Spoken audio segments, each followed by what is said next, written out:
কেউ কষ্ট দিয়েছে আপনাকে, কেউ ঠকিয়েছে আপনাকে, কেউ অপমান বা অবহেলা করেছে আপনাকে, কেউ অন্যায়ভাবে জুলুম করেছে আপনার উপর, ঘাবড়াবেন না।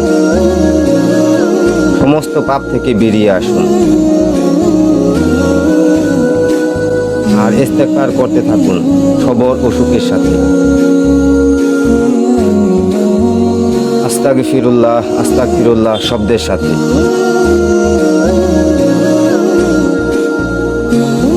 নিজের জবানকে আঠার মতো লাগিয়ে ফেলুন।